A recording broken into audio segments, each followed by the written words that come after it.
નમસ્કાર, સત્યમેવ જયતે લાઈવ ન્યૂઝમાં આપનું સ્વાગત છે। વડોદરામાં આતંકી સંગઠન જૈશ-એ-મોહમ્મદ સાથે સંકળાયેલા કથિત નેટવર્કને લઈને ચોંકાવનારી વિગતો સામે આવી છે। પાલનપુરથી શરૂ થયેલી એટીએસની તપાસ હવે વડોદરા સુધી પહોંચી છે। તપાસ દરમિયાન કેટલાક શંકાસ્પદો અગાઉ વડોદરાના સયાજીગંજ વિસ્તારમાં આવેલી એમ્બેસેડર હોટલમાં રોકાયા હોવાની માહિતી સામે આવી છે। ગુજરાત એટીએસે જૈશ-એ-મોહમ્મદ સાથે સંકળાયેલા કેસમાં ઝડપી પાડેલા શંકાસ્પદોની કડી વડોદરા સુધી પહોંચતા આજે સયાજીગંજ વિસ્તારમાં તપાસ હાથ ધરી હતી।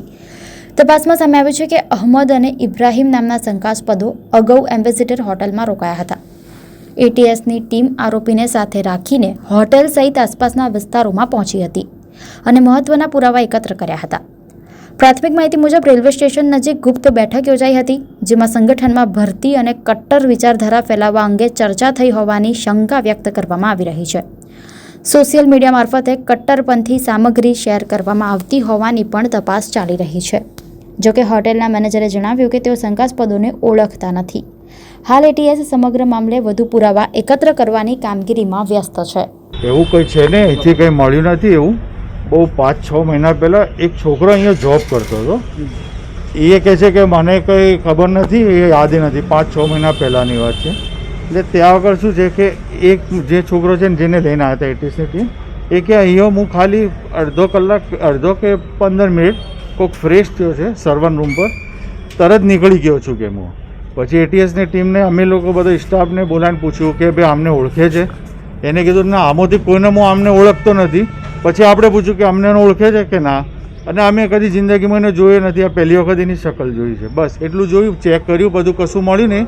પછી કે કંઈ છે ને વધારજનક તમારે ત્યાં, પછી જતી રહ્યું, બસ આટલી જ માહિતી છે, એના વગર કંઈ નથી। 5-10 મિનિટમાં તો એટીએસની ટીમે જતી રહી। અહીંયાથી કંઈ પુરાવા કશું મળ્યું નથી, કોઈ નહીં, કશું બધાને પૂછ્યું, કોઈ છે ને, આને કોઈ ઓળખતું નથી કે આને અમે નથી ઓળખતા કે એને એ નથી ઓળખતા। જે 5 મહિના પહેલાં જે છોકરો જોબ કરતો હતો એને સડનલી છોડી નાખ્યું મેરેજ થયા એટલે, પછી જોબ પર નહીં આવતો, એને પહેલાં રિઝાઇન નાખી દીધી। બસ એ એમ કહે છે કે આનાથી હું પહેલાં ખાલી મને ફોન કર્યો તો, મને 5 મિનિટ માટે ખાલી ફ્રેશ થઈને નીકળી ગયો હતો, 5-10 મિનિટ કે વધારે, બસ એનાથી વધારે કશું મળ્યું નથી અને કોઈ એવું પુરાવા નક્કર મળ્યા નથી। બિલકુલ સકાર આપ્યો, આપણને કશું નથી પૂછ્યું, ખાલી એને પૂછ્યું કે ભાઈ આમને કોને ઓળખે છે, તો એને ના કીધું કે ભાઈ આમાંથી કોઈને હું ઓળખતો નથી અને આપણે સ્ટાફને અમે ઓળખતા નથી।